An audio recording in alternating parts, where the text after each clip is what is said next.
저는 두 사람이 같은 집에 살면서도 서로를 피하는 모습을 지켜보고 있었습니다.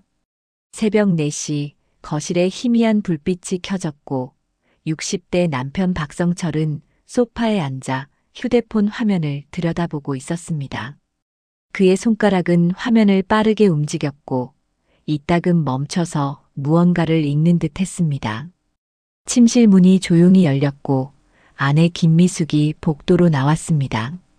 그녀는 남편의 뒷모습을 몇 초간 바라보았고 발소리를 죽인 채 거실 입구에 섰습니다. 남편은 아내의 기척을 느꼈는지 화면을 끄고 휴대폰을 소파 옆 쿠션 아래로 밀어 넣었습니다. 뭐 하세요? 아내가 물었습니다. 남편은 고개를 돌리지 않은 채 잠이 안 와서 그냥 앉아 있었다고 답했습니다. 아내는 남편의 대답을 듣고 더 이상 묻지 않았고 부엌으로 걸어가 냉장고 문을 열었습니다. 저는 두 사람의 거리가 단순히 물리적인 것이 아님을 느꼈습니다. 남편은 아내가 물을 따르는 소리를 들으며 휴대폰을 다시 꺼내지 않았고 아내는 물을 마신 뒤 설거지대 앞에 서서 창밖을 내다보았습니다. 새벽 공기는 차가웠고 두 사람 사이의 침묵은 그보다 더 차가웠습니다. 오늘 이야기를 시작하기 전에 구독과 알림 설정 부탁드립니다. 여러분의 구독 하나가 제가 이야기를 이어갈 수 있는 힘이 됩니다. 김미숙은 남편이 새벽마다 이런 식으로 거실에 나온다는 사실을 알고 있었습니다. 처음에는 불면증이라고 생각했고 그 다음에는 건강 문제를 걱정했지만 지금은 다른 이유가 있다고 확신했습니다. 남편이 화면을 가리는 방식, 아내가 다가오면 즉시 자세를 바꾸는 습관, 질문을 회피하는 태도가 모두 의심을 키웠습니다. 박성철은 아내가 방으로 돌아간 뒤에도 휴대폰을 다시 꺼내지 않았습니다. 그는 소파에서 일어나 창문 쪽으로 걸어갔고 커튼 사이로 보이는 아파트 단지 불빛을 바라보았습니다. 그의 얼굴에는 피로가 가득했고 입술은 굳게 다물어져 있었습니다. 저는 남편이 무언가를 숨기고 있다는 사실을 분명히 느꼈습니다. 그의 행동은 단순한 불면증 환자의 그것이 아니었고 아내를 속이려는 사람의 그것이었습니다. 동시에 아내 역시 남편을 의심하면서도 직접 묻지 않는 태도에서 저는 깊은 불신을 읽었습니다. 아침 7시 두 사람은 식탁에 마주 앉았습니다. 김미숙은 된장찌개와 김치를 상에 올렸고 박성철은 밥그릇을 받아들고 말없이 식사를 시작했습니다. 아내는 남편의 얼굴을 힐끗 쳐다보았지만 남편은 시선을 피한 채 반찬만 집었습니다. 오늘 몇 시에 들어와요? 아내가 물었습니다. 남편은 저녁 먹고 들어온다고 짧게 답했습니다. 누구 만나요? 아내가 다시 물었고 남편은 회사 사람들이라고 대답했습니다. 아내는 더 이상 묻지 않았고 남편은 식사를 빨리 마친 뒤 현관으로 향했습니다. 저는 이 부부가 대화를 나누는 것처럼 보이지만 실제로는 아무것도 나누지 않고 있다는 사실에 답답함을 느꼈습니다. 그들의 질문과 대답은 형식적이었고 서로의 진짜 생각을 확인하려는 시도는 전혀 없었습니다. 박성철이 집을 나서자 김미숙은 설거지를 시작했습니다. 그녀는 그릇을 씻으며 남편의 휴대폰이 어디 있는지 생각했고 오늘 남편이 없는 동안 서재를 확인해야겠다고 결심했습니다. 그녀의 손은 미세하게 떨렸고 물은 계속 흘러내렸습니다. 저는 아내가 이미 남편을 의심하는 단계를 넘어 증거를 찾으려는 단계에 있음을 알았습니다. 하지만 동시에 그녀가 진실을 마주할 준비가 되어 있는지는 확신할 수 없었습니다. 남편 역시 아내의 의심을 알면서도 해명하지 않는 태도에서 저는 이 관계가 이미 깊은 위기에 빠졌음을 확신했습니다. 오후 2시 김미숙은 남편의 서재 문 앞에 섰습니다. 그녀는 손잡이를 잡고 몇 초간 망설였고 결국 문을 열었습니다. 책상 위에는 서류들이 정리되어 있었고 서랍은 잠겨 있지 않았습니다. 그녀는 첫 번째 서랍을 열었고 그 안에서 통장 여러 개를 발견했습니다.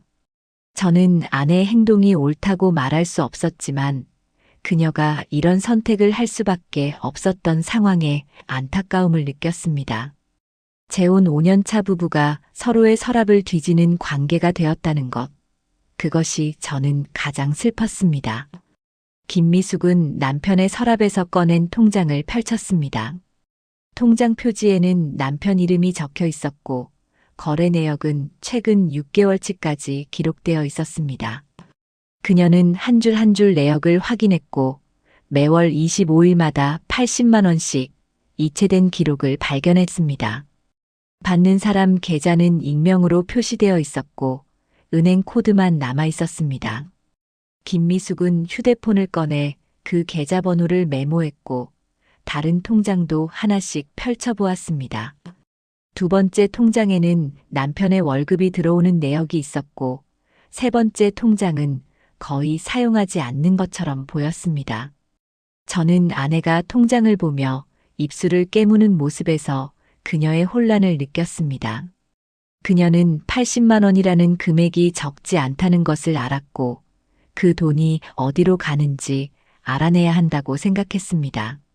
하지만 동시에 남편에게 직접 묻는 것이 두려웠고 그래서 혼자 조사하기로 결심했습니다. 김미숙은 통장을 원래 자리에 돌려놓고 서랍을 닫았습니다.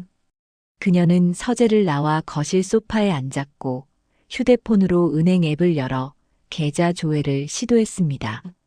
하지만 타인 계좌는 조회할 수 없었고 그녀는 다른 방법을 생각해야 했습니다. 저녁 8시 박성철이 집에 돌아왔습니다. 그는 현관문을 열고 신발을 벗으며 아내가 있는지 확인했습니다. 김미숙은 부엌에서 설거지를 하고 있었고 남편에게 저녁 먹었냐고 물었습니다. 남편은 먹었다고 답하며 곧장 안방으로 들어갔습니다. 저는 남편의 태도에서 피로와 함께 무언가를 숨기려는 긴장감을 느꼈습니다. 그는 아내와 눈을 마주치지 않았고 대화를 최소화하려 했습니다. 아내 역시 남편에게 더 이상 묻지 않았고 두 사람은 각자의 공간으로 흩어졌습니다. 밤 10시 김미숙은 침대에 누워 남편이 씻는 소리를 들었습니다. 남편은 샤워를 마치고 침실로 들어왔고 자기 쪽 침대에 누웠습니다. 아내는 남편의 등을 바라보며 오늘 서랍에서 본 통장 내역을 떠올렸습니다. 여보, 아내가 조심스럽게 불렀습니다. 남편은 대답 없이 몸을 돌려 아내를 쳐다보았습니다. 요즘 돈 많이 들어가요. 아내가 물었고 남편은 왜 그러냐고 되물었습니다. 아내는 생활비가 빠듯한 것 같아서 그렇다고 둘러댔습니다. 박성철은 잠시 침묵했고 회사 사정이 안 좋아서 보너스가 줄었다고 답했습니다. 아내는 그럼 저축은 하고 있냐고 물었고 남편은 하고 있다고 짧게 대답한 뒤 다시 등을 돌렸습니다. 아내는 더 이상 묻지 못했고 남편의 대답이 진실인지 의심했습니다. 저는 아내가 질문을 회피하는 방식에 실망했습니다. 그녀는 남편에게 통장 내역을 봤다고 직접 말하지 못했고 대신 애둘러 물으며 남편의 반응을 살폈습니다. 남편 역시 아내의 질문 뒤에 숨은 의도를 눈치챘지만 솔직하게 답하지 않았습니다. 저는 이 부부가 서로에게 거짓말을 하며 하루하루를 버티고 있다는 사실에 깊은 안타까움을 느꼈습니다. 다음 날 오전 김미숙은 남편이 출근한 뒤 은행을 방문했습니다. 그녀는 창고 직원에게 계좌번호만으로 받는 사람을 확인할 수 있는지 물었고 직원은 개인정보 보호 때문에 불가능하다고 답했습니다. 아내는 명의인 본인이 직접 와야 한다는 말을 듣고 은행을 나왔습니다.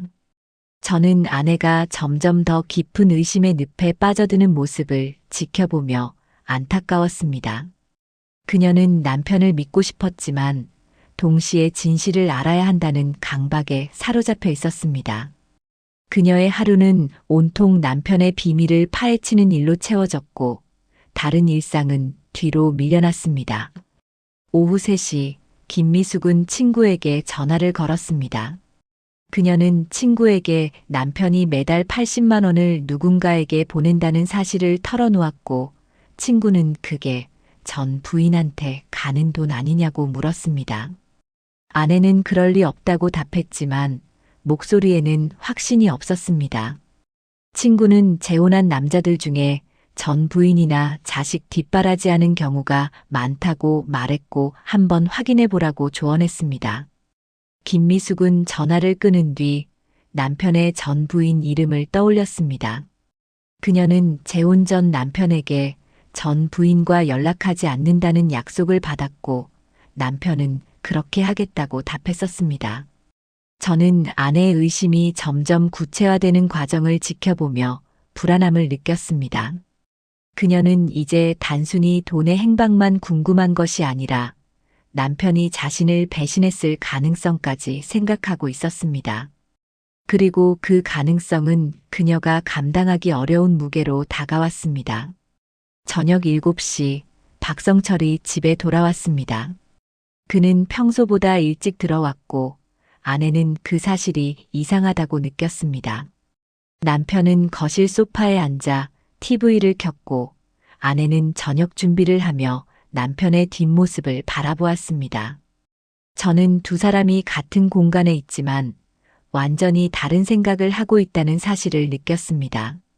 남편은 무언가를 숨기고 있었고 아내는 그것을 밝혀내려 했습니다.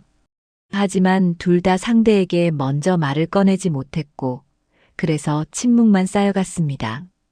저는 이 침묵이 언젠가 폭발할 것이라는 불길한 예감을 지울 수 없었습니다. 목요일 오후 2시 박성철의 휴대폰이 울렸습니다.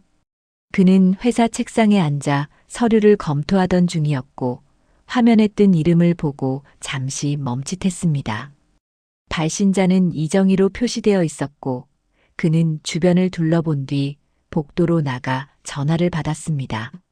김미숙은 그날 저녁 남편이 귀가했을 때 평소와 다른 점을 감지했습니다. 남편은 현관문을 열자마자 신발을 벗고 곧장 화장실로 향했고 한참 뒤에야 거실로 나왔습니다. 아내는 저녁 차리는 중이었고 남편에게 회사 일 어땠냐고 물었습니다. 남편은 그냥 그렇다고 답하며 식탁에 앉았습니다. 김미숙은 남편의 표정에서 무언가 불편한 기색을 읽었지만 더 이상 묻지 않았습니다. 두 사람은 식사를 시작했고 밥그릇과 반찬 그릇을 오가는 소리만 작게 울렸습니다. 저는 남편이 아내의 질문을 피하는 방식에서 그가 오늘 특별한 일을 겪었음을 짐작했습니다. 그의 시선은 자꾸 휴대폰 쪽으로 향했고 식사 중에도 화면을 확인하려는 듯 손이 움직였습니다. 아내는 그런 남편의 행동을 지켜보며 입술을 꾹 다물었습니다. 식사를 마친 뒤 박성철은 소파에 앉아 TV를 켰습니다. 김미숙은 설거지를 하며 남편의 뒷모습을 힐끗힐끗 쳐다보았고 남편은 리모컨을 들고 채널을 이리저리 돌렸습니다. 뉴스가 나오고 드라마가 나왔지만 남편은 집중하지 못하는 듯 보였습니다. 밤 9시 남편의 휴대폰이 다시 울렸습니다. 그는 화면을 확인하고 재빨리 전화를 끊었습니다. 김미숙은 설거지를 끝내고 거실로 들어와 남편 옆에 앉았고 전화 안 받아도 되냐고 물었습니다. 남편은 스팸이라고 답하며 휴대폰을 소파 쿠션 아래로 밀어 넣었습니다. 저는 남편의 행동이 너무나 의심스러웠고 아내 역시 그것을 느끼고 있다는 사실을 알았습니다. 아내는 남편에게 요즘 스팸 전화가 많이 오냐고 재차 물었고 남편은 그렇다고 짧게 대답했습니다. 아내는 더 이상 묻지 않았지만 남편의 거짓말을 확신했습니다. 김미숙은 남편이 샤워하러 들어간 사이 거실로 나왔습니다. 남편의 휴대폰은 소파 위에 놓여 있었고 화면은 잠겨 있었습니다. 그녀는 휴대폰을 집어들고 비밀번호를 입력하려 했지만 번호가 바뀌어 있었습니다. 남편은 얼마 전까지 생일을 비밀번호로 썼지만 이제는 다른 번호로 바꾼 것이었습니다. 저는 아내가 남편의 휴대폰 비밀번호조차 모른다는 사실에 깊은 불신을 느꼈습니다. 재혼 부부라 해도 최소한의 신뢰는 필요한데 이 두 사람은 서로를 완전히 차단하고 있었습니다. 아내는 휴대폰을 다시 소파에 내려놓고 안방으로 들어갔습니다. 다음 날 오전 김미숙은 남편이 출근한 뒤 통신사 고객센터에 전화를 걸었습니다.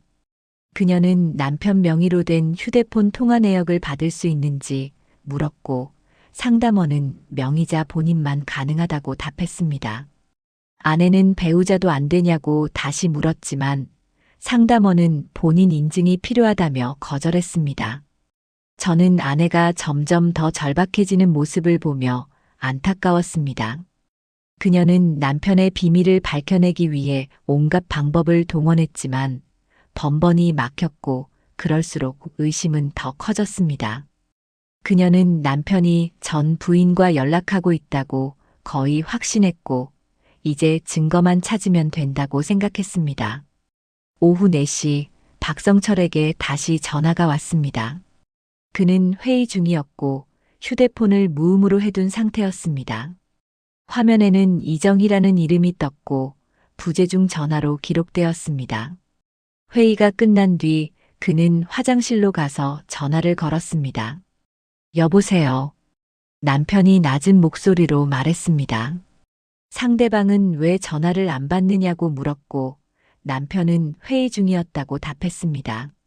상대방은 이번 달 생활비가 아직 안 들어왔다고 말했고 남편은 며칠 안에 보내주겠다고 약속했습니다. 저는 남편이 전 부인에게 생활비를 보내고 있다는 사실을 확인하며 경악했습니다. 그는 재혼한 지 5년이 지났지만 여전히 전 가족을 책임지고 있었고 현재 아내에게는 그 사실을 숨겼습니다. 저는 남편의 이중생활이 얼마나 무책임한지 분노했습니다. 박성철은 전화를 끊고 거울 앞에 섰습니다. 그의 얼굴은 지쳐 있었고 눈 밑에는 다크서클이 짙게 내려앉아 있었습니다. 그는 손으로 얼굴을 문지르며 한숨을 쉬었고 다시 사무실로 돌아갔습니다. 저녁 7시 남편이 집에 돌아왔습니다. 김미숙은 거실에서 TV를 보고 있었고 남편은 인사도 없이 안방으로 들어갔습니다. 아내는 남편의 태도가 점점 더 냉랭해진다고 느꼈고 이제는 대화조차 나누지 않는 날이 많아졌다고 생각했습니다. 밤 11시 김미숙은 침대에 누워 천장을 바라보았습니다. 남편은 이미 잠든 듯 조용했고 아내는 남편의 비밀이 무엇인지 알아내야 한다는 생각에 잠을 이룰 수 없었습니다. 그녀는 내일 남편이 출근한 뒤 다시 서재를 뒤져보기로 결심했습니다. 저는 이 부부가 서로에게 진실을 말하지 않은 채 하루하루를 보내는 모습에 깊은 실망을 느꼈습니다. 남편은 아내를 속이며 전 부인을 지원했고 아내는 남편을 의심하며 증거를 찾아 헤맸습니다. 저는 이들이 언젠가 마주해야 할 진실이 두 사람 모두를 무너뜨릴 것이라는 확신을 지울 수 없었습니다. 금요일 오후 김미숙의 딸 지은이 집에 들렀습니다. 지은은 35살로 결혼해서 따로 살고 있었고 한 달에 한두 번 어머니를 찾아왔습니다. 그녀는 현관문을 열고 들어서며 엄마라고 불렀고 김미숙은 부엌에서 나와 딸을 반겼습니다. 두 사람은 거실 소파에 앉아 차를 마셨습니다. 지은은 어머니 얼굴이 많이 피곤해 보인다고 말했고 김미숙은 괜찮다고 답하며 웃어 보였습니다. 하지만 딸은 어머니의 웃음이 억지스럽다는 것을 알았고 무슨 일 있냐고 다시 물었습니다. 김미숙은 잠시 망설이다가 요즘 박성철과 사이가 좀 어색하다고 털어놓았습니다. 지은은 또 뭐 때문에 싸웠냐고 물었고 어머니는 싸운 건 아니고 그냥 대화가 없어졌다고 답했습니다. 딸은 재혼할 때부터 걱정했다며 그 사람이 엄마한테 잘하냐고 따졌습니다. 저는 딸의 말투에서 박성철에 대한 불신이 묻어나는 것을 느꼈습니다. 지은은 어머니가 재혼한다고 했을 때 반대했었고, 지금도 박성철을 친아버지처럼 대하지 않았습니다. 그녀는 어머니가 외롭지 않으려고 재혼했다는 것을 알았지만 그 선택이 옳았는지는 여전히 의문이었습니다. 김미숙은 딸에게 박성철이 요즘 돈을 어디 쓰는지 모르겠다고 조심스럽게 말했습니다. 지은은 즉시 표정이 굳어졌고 무슨 소리냐고 물었습니다. 어머니는 통장에서 매달 80만 원씩 빠져나가는데 어디 쓰는지 말을 안 한다고 설명했습니다. 저는 어머니가 딸에게 이런 이야기를 꺼낸 것 자체가 이미 남편에 대한 신뢰가 무너졌다는 증거라고 생각했습니다. 그녀는 남편에게 직접 묻지 못하고 딸에게 하소연하며 조언을 구했습니다. 지은은 그 돈이 전 부인한테 가는 거 아니냐고 직설적으로 물었습니다. 김미숙은 대답하지 못했습니다. 지은은 엄마가 재혼할 때 그 사람한테 전 부인이랑 연락 안 한다고 약속받았다며 확인해 봐야 한다고 강하게 말했습니다. 어머니는 어떻게 확인하냐고 물었고 딸은 탐정이라도 쓰라고 답했습니다. 저는 딸의 조언이 극단적이라고 생각했지만 동시에 그녀의 분노가 이해되었습니다. 지은은 어머니가 아버지 사망 후 5년간 혼자 지내다가 박성철을 만나 재혼했고 그때 박성철은 전 부인과 완전히 정리했다고 약속했습니다. 하지만 지금 그 약속이 지켜지지 않았을 가능성이 커 보였습니다. 저녁 6시 박성철이 집에 돌아왔습니다. 그는 거실에 지은이 앉아 있는 것을 보고 가벼운 인사를 건넸습니다. 지은은 고개만 까닥했고 남편은 그 냉랭한 반응을 느끼며 안방으로 들어갔습니다. 김미숙은 남편에게 지은이가 왔으니 같이 저녁 먹자고 말했지만 남편은 피곤하다며 거절했습니다. 저는 남편이 아내의 딸을 피하는 태도에서 그가 지은을 불편해한다는 것을 알았습니다. 재혼 가정에서 서로의 자녀 문제는 가장 민감한 부분이었고 이 집도 예외는 아니었습니다. 박성철은 지은이 자신을 인정하지 않는다는 것을 알았고 지은 역시 박성철을 어머니의 배우자로만 대했습니다. 지은은 어머니에게 저 사람은 왜 저래요라고 작은 목소리로 물었습니다. 김미숙은 원래 피곤하면 저렇다며 딸을 진정시켰습니다. 하지만 지은은 엄마가 왜 저런 사람한테 맞춰 사느냐며 답답해했습니다. 어머니는 딸에게 그만하라고 말했지만 목소리에 힘이 없었습니다. 저는 이 가족이 겉으로는 평화로운 척하지만 내부에서는 깊은 갈등을 품고 있다는 것을 분명히 느꼈습니다. 김미숙은 남편과 딸 사이에서 중재자 역할을 하려 했지만 양쪽 모두 만족시키지 못했습니다. 남편은 아내가 딸 편만 든다고 생각했고 딸은 어머니가 남편한테 지나치게 맞춘다고 불만이었습니다. 지은이 집을 나간 뒤 김미숙은 설거지를 하며 딸의 말을 곱씹었습니다. 탐정을 쓴다는 건 너무 과하다고 생각했지만 남편의 비밀을 알아내려면 어떤 식으로든 행동해야 한다는 것도 사실이었습니다. 그녀는 내일 남편 휴대폰을 다시 확인해 보기로 마음먹었습니다. 밤 10시 박성철은 거실에 나와 물을 마셨습니다. 김미숙은 남편에게 지은이가 인사하라고 했다고 전했고 남편은 그래라고 짧게 답했습니다. 아내는 남편이 딸을 좀 더 챙겨줬으면 좋겠다고 조심스럽게 말했고 남편은 지은이가 자기를 싫어하는데 어떻게 챙기냐고 반문했습니다. 저는 남편의 말에 일리가 있다고 생각했지만 동시에 그가 먼저 다가서려는 노력을 하지 않았다는 사실도 알았습니다. 재혼 가정에서 서로의 자녀를 존중하는 것은 양쪽 모두의 책임이었지만 이 부부는 그 책임을 회피하고 있었습니다. 김미숙은 남편에게 그래도 한 가족 아니냐고 말했고 남편은 형식적인 가족일 뿐이라고 답했습니다. 아내는 남편의 차가운 말투에 더 이상 대꾸하지 못했고 남편은 다시 안방으로 들어가 문을 닫았습니다. 아내는 거실에 홀로 남아 소파에 주저앉았습니다. 저는 이 부부가 재혼이라는 선택을 하면서도 진정한 가족이 되기 위한 노력은 하지 않았다는 사실에 깊은 실망을 느꼈습니다. 그들은 서로의 자녀를 받아들이지 못했고 각자의 과거를 완전히 정리하지도 못했습니다. 이 균열은 시간이 갈수록 커졌고 이제는 돌이킬 수 없는 지경에 이르렀습니다. 월요일 오전 김미숙은 은행을 다시 방문했습니다. 이번에는 다른 방법을 시도하기로 했습니다.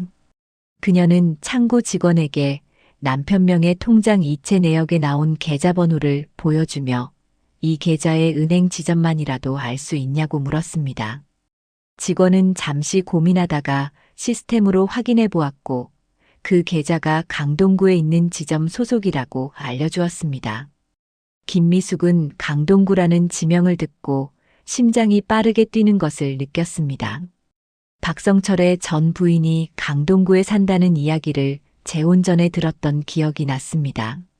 그녀는 은행을 나와 차에 앉아 휴대폰으로 검색을 시작했습니다.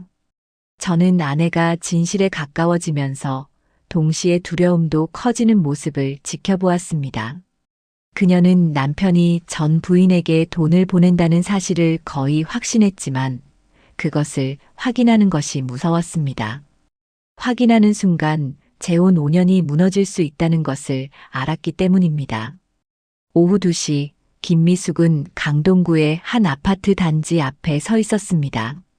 그녀는 남편의 통장에서 본 이체 내역을 다시 확인했고 그 금액이 아파트 관리비 정도라는 것을 짐작했습니다.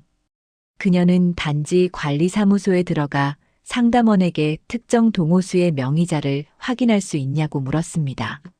상담원은 개인정보라 알려줄 수 없다고 답했습니다. 김미숙은 남편이 그 집에 산다고 거짓말을 했고 관리비를 확인하려는 것이라고 둘러댔습니다. 상담원은 그럼 남편분이 직접 오셔야 한다며 거절했습니다. 아내는 아무 소득 없이 관리사무소를 나왔습니다. 저는 아내가 점점 더 절박해지는 모습에 안타까움과 동시에 그녀의 집착이 지나치다는 생각도 들었습니다. 하지만 동시에 남편이 그녀를 이 지경까지 몰아갔다는 사실에 분노했습니다. 박성철은 아내에게 솔직하게 말할 기회가 여러 번 있었지만 매번 회피했고 거짓말로 일관했습니다. 김미숙은 아파트 단지를 배회하며 각동 입구를 살폈습니다. 그러다 한 여자가 아이의 손을 잡고 나오는 것을 보았습니다. 여자는 50대 후반으로 보였고 아이는 초등학생쯤 되어 보였습니다. 김미숙은 그 여자가 박성철의 전 부인 이정희일지도 모른다는 생각에 뒤를 따라갔습니다. 여자와 아이는 근처 마트로 들어갔고 김미숙도 그들을 따라 마트에 들어갔습니다. 그녀는 몇 걸음 떨어진 곳에서 여자의 모습을 관찰했습니다. 여자는 장바구니에 채소와 고기를 담았고 아이는 과자를 집어들었습니다. 저는 김미숙이 다른 사람의 일상을 엿보는 행동에 불편함을 느꼈습니다. 하지만 동시에 그녀가 이런 선택을 할 수밖에 없었던 상황이 안타까웠습니다. 남편이 진실을 말했다면 아내는 이런 식으로 남의 뒤를 밟지 않았을 것입니다. 여자는 계산을 마치고 마트를 나갔습니다. 김미숙은 여자가 아파트로 돌아가는 것을 확인했고 몇 동 몇 호로 들어가는지까지 지켜보았습니다. 그녀는 그 동호수를 휴대폰에 메모했고 집으로 돌아왔습니다. 저녁 7시 박성철이 귀가했습니다. 김미숙은 남편을 맞이하며 평소처럼 행동하려 애썼습니다. 하지만 그녀의 목소리는 떨렸고 손은 미세하게 떨렸습니다. 남편은 아내의 이상한 기운을 눈치챘지만 묻지 않았습니다. 저녁 식사 중 김미숙은 남편에게 오늘 어디 갔었냐고 물었습니다. 남편은 회사에 있었다고 답했습니다. 아내는 퇴근 후에 어디 들른 데 없냐고 다시 물었고 남편은 없다고 짧게 답했습니다. 아내는 더 이상 묻지 않았지만 남편의 거짓말을 확신했습니다. 저는 아내가 이제 남편에게 직접 따지기 직전까지 왔다고 느꼈습니다. 그녀는 충분한 정황 증거를 모았고 이제 남편의 입에서 진실을 듣고 싶어 했습니다. 하지만 동시에 그 진실이 자신을 무너뜨릴까봐 두려웠습니다. 밤 10시 김미숙은 남편이 샤워하는 동안 남편의 휴대폰을 다시 확인하려 했습니다. 하지만 휴대폰은 남편이 화장실에 가져간 상태였습니다. 그녀는 포기하고 침대에 누웠지만 잠이 오지 않았습니다. 다음 날 오전 김미숙은 부동산 중개소에 전화를 걸었습니다. 그녀는 강동구의 특정 아파트 동호수 명의자를 확인할 수 있냐고 물었고 중개인은 등기부등본을 떼면 알 수 있다고 답했습니다. 아내는 등기부등본 발급 방법을 물었고 인터넷으로 가능하다는 답을 들었습니다. 김미숙은 곧바로 컴퓨터 앞에 앉아 등기부등본 발급 사이트에 접속했습니다. 그녀는 주소를 입력하고 수수료를 결제한 뒤 문서를 다운로드했습니다. 파일을 열자 소유자 명의의 이정이라는 이름이 명확하게 적혀 있었습니다. 저는 이 순간 아내가 받았을 충격을 짐작할 수 있었습니다. 남편은 재혼 후에도 5년간 전 부인의 집 관리비를 대신 내주었고 그것도 모자라 생활비까지 지원했습니다. 아내는 남편이 생활비를 아껴달라고 요구했던 이유를 이제야 알게 되었습니다. 김미숙은 컴퓨터 앞에서 한참을 움직이지 못했습니다. 그녀의 눈에는 눈물이 고였고 손은 떨렸습니다. 그녀는 남편이 자신을 배신했다는 사실에 분노했지만 동시에 자신이 5년간 그 사실을 몰랐다는 것에 자괴감을 느꼈습니다. 저는 아내의 고통을 지켜보며 깊은 안타까움을 느꼈습니다. 하지만 동시에 그녀가 앞으로 어떤 선택을 할지 궁금했습니다. 남편에게 따질 것인가 아니면 참고 넘길 것인가. 저는 그녀가 이제 더 이상 침묵할 수 없는 지점에 왔다고 확신했습니다. 수요일 오후 박성철은 회사에서 은행 앱 알림을 받았습니다.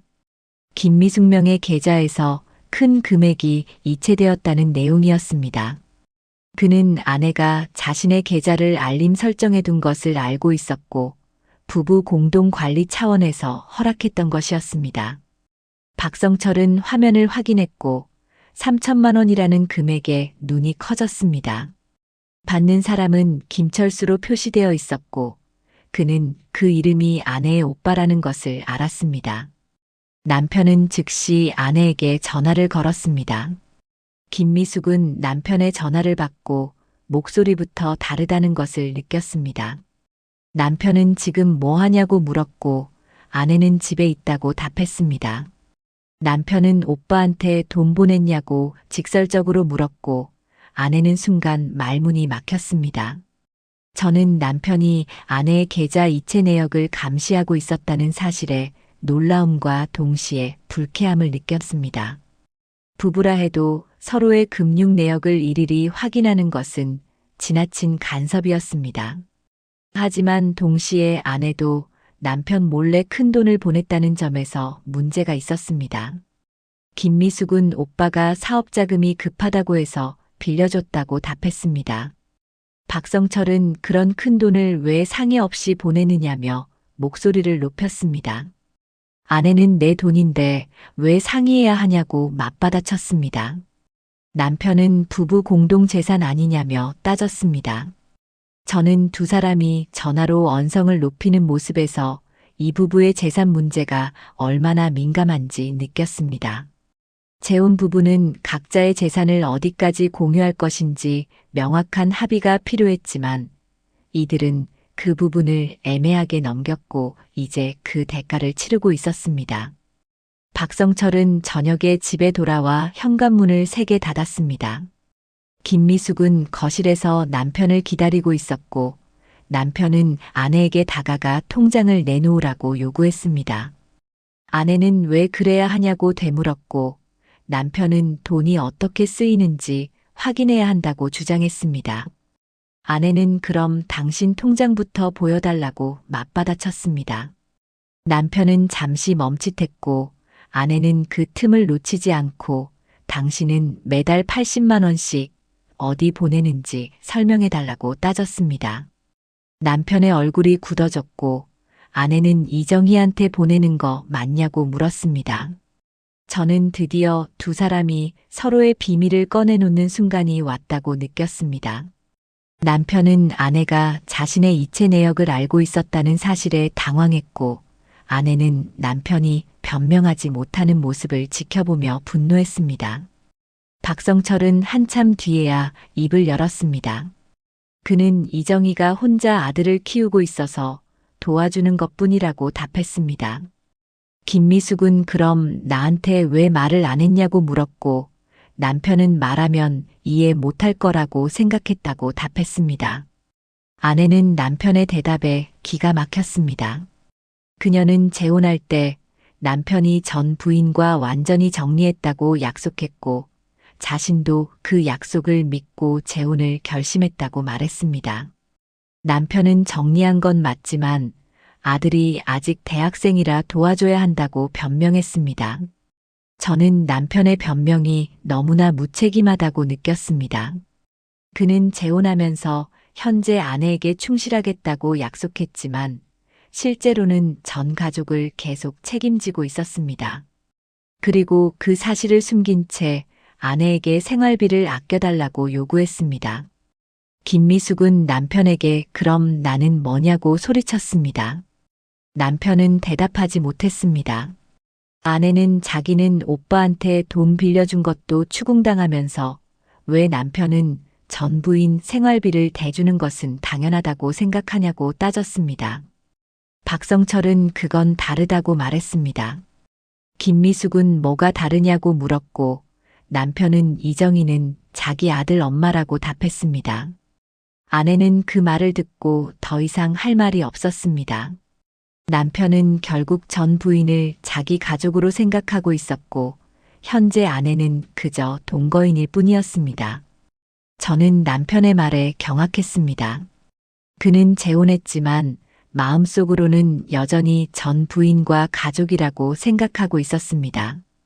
현재 아내는 그의 인생에서 부차적인 존재였고 그는 그 사실을 숨기지도 않았습니다. 김미숙은 소파에 주저앉았습니다. 그녀는 지난 5년이 무엇이었는지 되돌아보았고 자신이 얼마나 바보 같았는지 깨달았습니다. 남편은 아내의 모습을 보며 미안하다고 말했지만 그 말은 공허하게 들렸습니다. 저는 이 부부가 이제 돌이킬 수 없는 선을 넘었다고 확신했습니다. 서로의 비밀이 드러났고 그 비밀은 각자가 상대를 얼마나 신뢰하지 않았는지 보여주었습니다. 저는 두 사람 모두에게 깊은 실망을 느꼈습니다. 목요일 오전 김미숙은 법무사 사무실을 찾았습니다. 그녀는 전날 밤 남편과의 대화 이후 잠을 이루지 못했고 이른 아침 법률 상담을 예약했습니다. 법무사는 그녀의 이야기를 듣고 재혼 부부의 재산 분할은 복잡하다고 설명했습니다. 김미숙은 자신명의 아파트를 딸에게 미리 증여하고 싶다고 말했습니다. 법무사는 그것이 가능하지만 증여세 문제가 있다고 조언했습니다.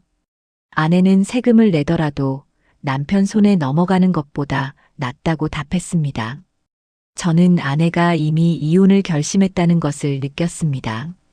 그녀는 남편과의 관계를 회복하려는 노력보다 재산을 지키는데 집중했습니다. 저는 그녀의 선택이 이해되면서도 동시에 너무 성급하다는 생각이 들었습니다. 같은 시각 박성철도 변호사 사무실에 있었습니다. 그는 자신명의 건물의 일부 지분을 아들에게 증여하고 싶다고 말했습니다. 변호사는 배우자 동의 없이 가능한지 물었고 남편은 배우자는 모르게 하고 싶다고 답했습니다. 저는 남편 역시 아내 몰래 재산을 옮기려 한다는 사실에 경악했습니다. 두 사람은 서로에게 배신감을 느끼면서도 자신도 똑같은 행동을 하고 있었습니다. 저는 이 부부가 서로를 신뢰하지 않으면서도 상대방에게는 신뢰를 요구하는 이중성의 깊은 혐오를 느꼈습니다. 저녁 두 사람은 집에서 마주쳤습니다. 김미숙은 남편에게 오늘 어디 갔었냐고 물었고 남편은 회사에 있었다고 답했습니다. 아내도 집에 있었다고 거짓말했습니다. 두 사람은 서로가 오늘 무엇을 했는지 알면서도 모르는 척했습니다. 저는 이 부부가 이제 완전히 적이 되었다고 느꼈습니다. 그들은 더 이상 배우자가 아니라 재산을 두고 다투는 경쟁자였습니다. 각자 자기 자녀에게 재산을 물려주려 했고 상대방 자녀는 배제하려 했습니다. 금요일 오후 김미숙의 딸 지은이 어머니에게 전화를 걸었습니다. 지은은 등기부등본을 확인했는데 어머니 아파트 지분 일부가 자기 명의로 이전 신청되어 있다고 말했습니다. 어머니는 그게 맞다고 답했고 딸은 갑자기 왜 그러냐고 물었습니다. 김미숙은 딸에게 박성철과 이혼할 것 같다고 말했습니다. 지은은 놀라며 무슨 일이냐고 물었고 어머니는 남편이 전 부인을 계속 지원해왔다는 사실을 설명했습니다. 딸은 그럴 줄 알았다며 분노했고 어머니에게 당장 이혼하라고 말했습니다. 저는 딸의 반응이 지나치게 즉각적이라고 느꼈습니다. 그녀는 어머니의 결혼 생활을 이해하려 하기보다 자신의 판단만 강요했습니다. 하지만 동시에 그녀가 어머니를 걱정하는 마음도 진심이라는 것을 알았습니다. 같은 날 저녁 박성철의 아들 민준이 아버지에게 전화를 걸었습니다. 민준은 25살로 대학을 졸업하고 취업 준비 중이었습니다. 그는 아버지에게 건물 지분 증여 이야기를 들었다며 고맙다고 말했습니다. 박성철은 아들에게 김미숙과 사이가 안 좋아서 미리 정리하는 거라고 말했습니다. 민주는 아버지에게 이혼하면 위자료 문제가 생기지 않냐고 물었고 아버지는 그건 변호사랑 상의 중이라고 답했습니다. 아들은 재산만 지키면 된다고 말했습니다. 저는 아들의 말에 충격을 받았습니다. 그는 아버지의 재혼 생활이나 감정 상태는 전혀 고려하지 않고 오직 재산만 챙기려 했습니다. 박성철 역시 아들의 그런 태도를 당연하게 받아들였습니다. 토요일 오전 두 사람은 거실에서 마주 앉았습니다. 김미숙은 남편에게 이혼하자고 말했습니다. 박성철은 갑자기 왜 그러냐고 물었고 아내는 더 이상 못 살겠다고 답했습니다. 남편은 재산 분할 어떻게 할 거냐고 물었습니다. 저는 남편이 아내의 이혼 요구에 감정적 반응보다 재산 이야기부터 꺼낸 것에 분노했습니다. 그는 아내와의 5년을 돌아보거나 관계를 회복하려는 시도 없이 즉시 재산 문제로 넘어갔습니다. 김미숙은 각자 가져온 재산은 각자 가져가자고 제안했습니다. 박성철은 혼인 기간 동안 형성된 재산은 어떻게 하냐고 물었습니다. 아내는 그런 게 있냐고 반문했고 남편은 자기가 생활비를 댔다며 그것도 기여분이라고 주장했습니다.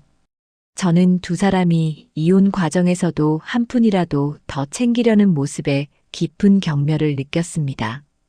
그들에게 결혼은 경제적 계약이었고 이혼은 그 계약의 청산이었습니다.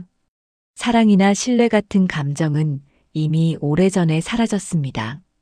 김미숙은 남편에게 당신이 이정희한테 보낸 돈은 어떻게 되냐고 물었습니다. 남편은 그건 내 돈으로 한 거라고 답했습니다. 아내는 부부 공동 재산으로 한 거 아니냐며 따졌습니다. 남편은 대답하지 못했습니다. 저는 결국 두 사람 모두 상대방을 속이며 각자의 이익을 챙겼다는 진실이 드러났다고 느꼈습니다. 김미숙은 오빠에게 돈을 빌려주었고 박성철은 전 부인을 지원했습니다. 그리고 둘 다 상대방 자녀를 배제하고 자기 자녀에게만 재산을 물려주려 했습니다. 저는 이 부부가 애초에 재혼해서는 안 됐다고 확신했습니다. 그들은 서로를 사랑해서 결혼한 것이 아니라 외로움과 경제적 필요 때문에 결합했습니다. 그리고 그 결합은 처음부터 금이 가 있었고 이제 완전히 부서졌습니다. 일요일 오후 김미숙의 딸 지은이 집에 찾아왔습니다. 그녀는 현관문을 열고 들어서며 박성철을 향해 차가운 시선을 보냈습니다. 박성철은 거실 소파에 앉아 신문을 보고 있었고 지은의 인사를 무시한 채 고개를 돌렸습니다. 지은은 어머니를 불러 안방으로 들어갔습니다. 김미숙은 딸의 표정이 심상치 않다는 것을 알았고 무슨 일이냐고 물었습니다. 지은은 변호사를 알아봤다며 이혼 소송 준비를 해야 한다고 말했습니다. 저는 딸이 어머니의 이혼을 이미 기정사실화하고 있다는 것을 느꼈습니다. 그녀는 어머니에게 선택권을 주기보다 자신의 판단을 강요했습니다. 김미숙은 딸의 말을 듣고 고개를 끄덕였지만 마음 한구석이 무거웠습니다. 지은은 어머니에게 아파트 명의를 완전히 자기 앞으로 옮기라고 조언했습니다. 그래야 박성철이 재산분할 청구를 해도 빠져나갈 수 있다고 설명했습니다. 김미숙은 그게 가능하냐고 물었고 딸은 변호사가 방법을 알려줄 거라고 답했습니다. 저는 지은이 어머니를 보호하려는 마음과 동시에 자신의 상속분을 지키려는 욕망도 있다는 것을 알았습니다. 그녀는 박성철이나 그의 아들에게 어머니 재산이 넘어가는 것을 절대 용납할 수 없었습니다. 같은 시각 박성철의 아들 민준도 아버지를 만나러 왔습니다. 두 사람은 집 근처 카페에 앉았고 민준은 아버지에게 이혼 준비가 어떻게 되고 있냐고 물었습니다. 박성철은 아직 서류는 안 썼지만 곧 할 것 같다고 답했습니다. 민준은 아버지에게 김미숙 명의 아파트를 재산분할로 받을 수 있냐고 물었습니다. 아버지는 변호사가 어렵다고 했다며 대신 위자료를 청구할 수 있다고 말했습니다. 아들은 위자료를 최대한 많이 받으라고 주문했습니다. 저는 아들 역시 딸처럼 부모의 감정보다 재산에만 관심이 있다는 것을 느꼈습니다. 민주는 아버지가 5년간 재혼 생활을 했다는 사실보다 그 기간 동안 형성된 재산을 어떻게 지킬지만 고민했습니다. 박성철은 아들에게 김미숙이 자기 오빠한테 3천만 원을 빌려줬다며 그것도 문제 삼을 수 있다고 말했습니다. 민주는 당연히 문제 삼아야 한다며 부부 공동 재산을 무단으로 처분한 거라고 주장했습니다. 저는 아버지와 아들이 김미숙을 공격할 방법을 찾는 모습에 혐오감을 느꼈습니다. 그들은 5년간 한 가족으로 살았던 사람을 이제 적으로 규정하고 최대한 이익을 뽑아내려 했습니다. 저녁 두 가족이 집에서 마주쳤습니다. 지은은 거실에 앉아 있는 박성철을 보고 노골적으로 불쾌한 표정을 지었습니다. 박성철은 지은을 무시하고 안방으로 들어가려 했지만 지은이 말을 걸었습니다. 우리 엄마 재산 노리지 마세요. 지은이 차갑게 말했습니다. 박성철은 멈춰서서 지은을 돌아보았습니다. 뭐라고? 남편이 물었습니다. 지은은 엄마 아파트는 이미 제 명의로 넘어갔다며 재산분할 같은 거 꿈도 꾸지 말라고 경고했습니다. 저는 지은이 박성철에게 직접 선전포고를 한 것에 놀라움을 느꼈습니다. 그녀는 어머니 대신 나서서 박성철을 압박했고 박성철 역시 당황한 기색을 보였습니다. 박성철은 그게 사실이냐며 김미숙을 불렀습니다. 김미숙은 안방에서 나와 남편과 딸 사이에 섰습니다.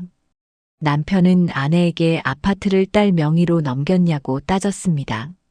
아내는 내 재산 내가 어떻게 하든 상관없다고 답했습니다. 저는 김미숙이 이제 남편에게 당당하게 맞서기 시작했다고 느꼈습니다. 그녀는 처음에는 조심스러웠지만 이제는 더 이상 숨길 것이 없었고 자신의 권리를 주장했습니다.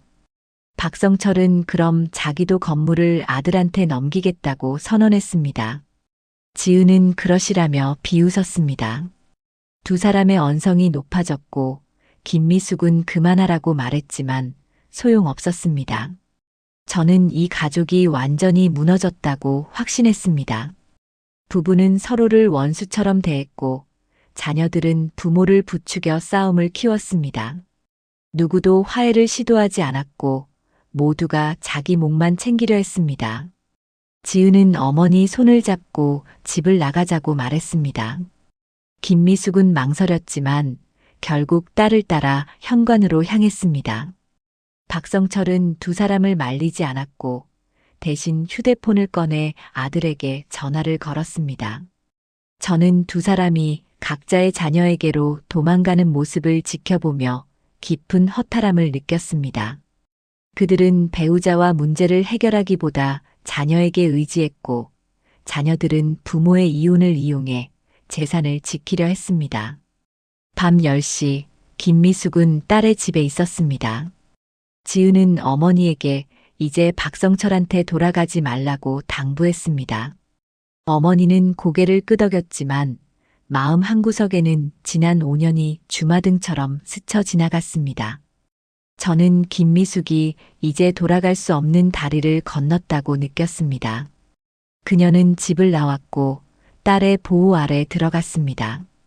박성철과의 관계는 이제 법정에서 정리될 것이었고 두 사람은 다시는 부부로 돌아갈 수 없었습니다.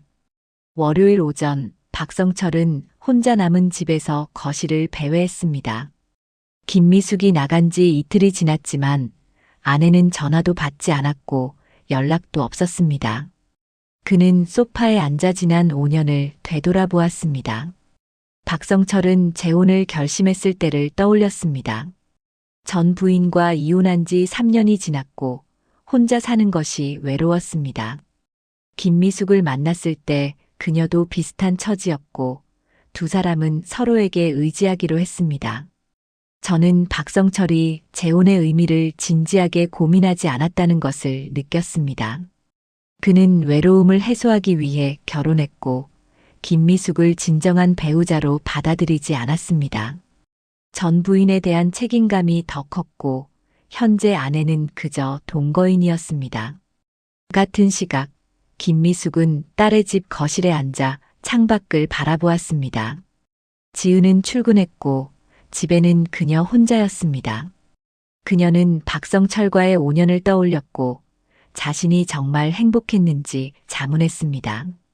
김미숙은 재혼 초기에는 박성철이 다정했다고 기억했습니다. 하지만 시간이 지나면서 남편은 점점 냉랭해졌고 대화는 줄어들었습니다.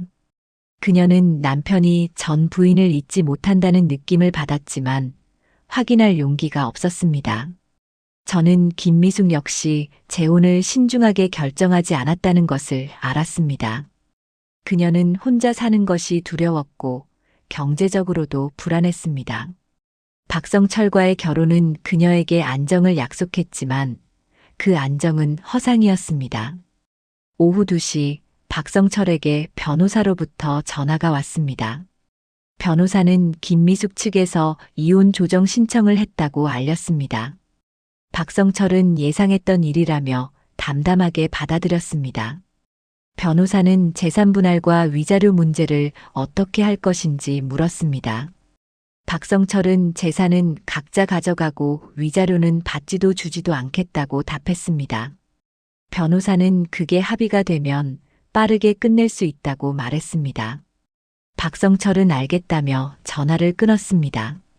저는 박성철이 이혼을 담담하게 받아들이는 모습에서 그가 이미 마음의 결정을 내렸다는 것을 느꼈습니다. 그는 김미숙과의 관계를 회복하려는 시도조차 하지 않았고 법적 절차만 신경 썼습니다. 같은 시각 김미숙도 자신의 변호사와 통화했습니다. 변호사는 박성철 측에서 재산 각자 분리와 위자료 없음에 동의한다고 전했습니다. 김미숙은 그럼 빨리 끝낼 수 있냐고 물었고 변호사는 양측이 합의하면 한 달 안에 가능하다고 답했습니다. 김미숙은 전화를 끊고 한숨을 쉬었습니다. 그녀는 5년 결혼이 한 달 만에 정리된다는 사실이 허무했습니다. 하지만 동시에 이제 자유로워질 수 있다는 안도감도 느꼈습니다. 저는 두 사람 모두 이혼을 선택했다는 것을 확인했습니다. 그들은 관계를 회복하기 위한 노력 대신 법적 절차에 집중했고 최대한 빠르게 끝내려 했습니다. 저는 그들이 애초에 서로를 사랑하지 않았다는 진실을 다시 한번 확인했습니다.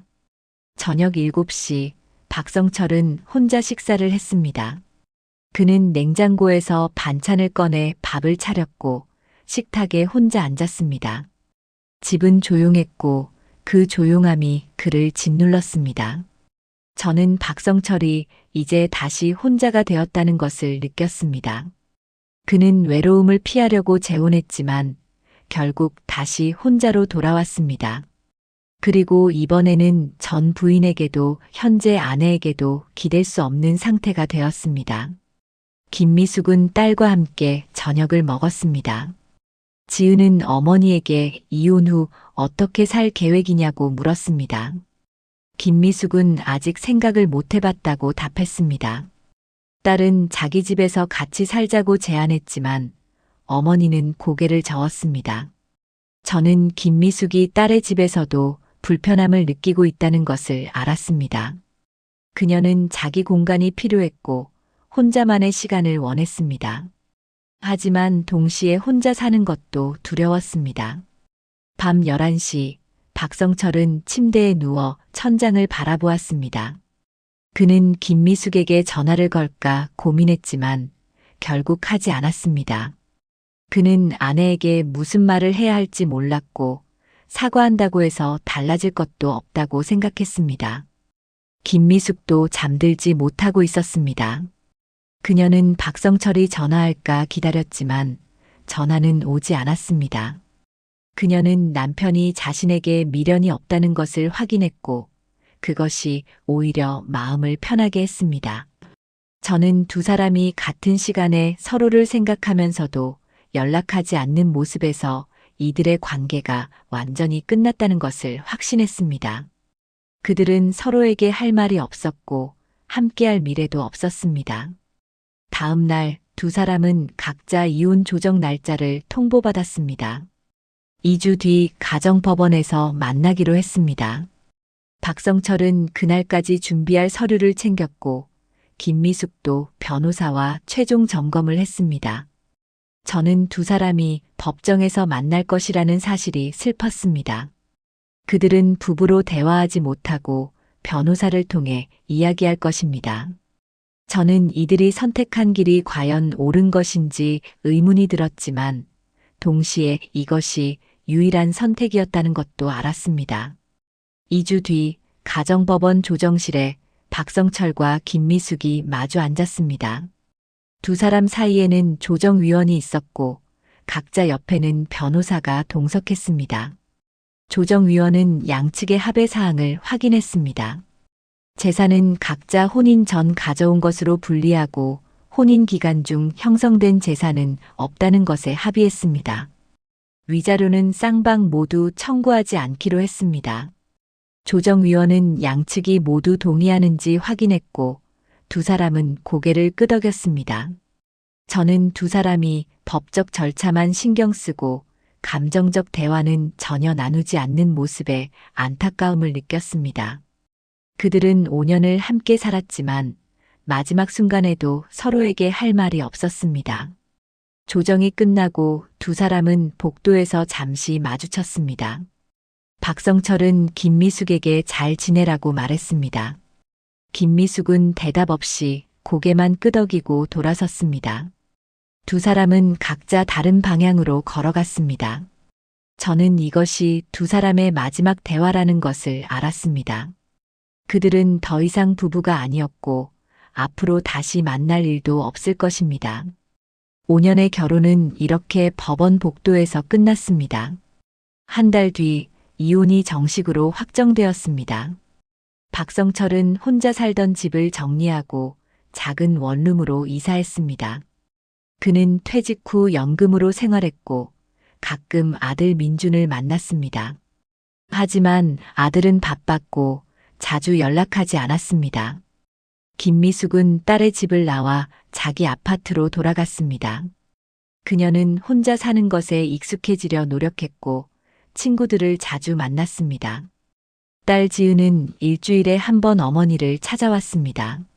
저는 두 사람이 각자의 삶으로 돌아갔다고 느꼈습니다. 그들은 재혼이라는 시도를 했지만 실패했고 다시 혼자가 되었습니다. 박성철은 전 부인과도 거리를 두게 되었고 김미숙은 더 이상 재혼을 생각하지 않았습니다. 어느 가을날 박성철은 공원 벤치에 앉아 있었습니다. 그는 낙엽이 떨어지는 것을 바라보며 지난 5년을 떠올렸습니다. 김미숙과의 재혼은 실수였다고 생각했고 자신이 준비가 안 된 상태에서 결정했다는 것을 후회했습니다. 김미숙도 비슷한 생각을 하고 있었습니다. 그녀는 카페에 앉아 커피를 마시며 박성철과의 결혼이 자신에게 무엇이었는지 곰씹었습니다. 그녀는 외로움을 피하려고 재혼했지만 결국 더 큰 상처만 받았다고 느꼈습니다. 저는 두 사람 모두 재혼에 대한 환상을 가지고 있었다는 것을 알았습니다. 그들은 재혼하면 다시 행복해질 정계 속 수 있다고 믿었지만 실제로는 각자의 과거를 정리하지 못한 채 새로운 관계를 시작했습니다. 그 결과는 실패였습니다. 박성철은 전 부인 이정희에게 더 이상 생활비를 보내지 않았습니다. 아들 민주는 취직을 했고 스스로 생활할 수 있게 되었습니다. 박성철은 이제 누구에게도 책임지지 않는 삶을 살았습니다. 김미숙은 오빠에게 빌려준 3천만 원을 돌려받지 못했습니다. 오빠의 사업은 실패했고 그는 파산 상태였습니다. 김미숙은 그 돈을 포기했고 대신 딸에게 더 많이 의지했습니다. 저는 두 사람 모두 재혼 과정에서 자기 가족만 챙겼다는 것을 다시 확인했습니다. 박성철은 전 부인과 아들을 우선시했고 김미숙은 오빠와 딸을 우선시했습니다. 그들은 서로를 배우자로 받아들이지 않았고 그래서 실패할 수밖에 없었습니다. 겨울이 왔습니다. 박성철은 원룸에서 혼자 TV를 보며 시간을 보냈습니다. 그는 가끔 김미숙을 떠올렸지만 연락하지 않았습니다. 그는 자신의 선택이 옳았다고 믿고 싶었습니다. 김미숙도 혼자 아파트에서 책을 읽으며 지냈습니다. 그녀도 가끔 박성철을 생각했지만 후회하지 않았습니다. 그녀는 이제 자기 인생을 살기로 결심했습니다. 저는 두 사람이 각자의 삶을 살아가고 있다는 것을 지켜보았습니다. 그들은 재혼이라는 실패를 경험했지만 그것으로부터 배우지 못했습니다.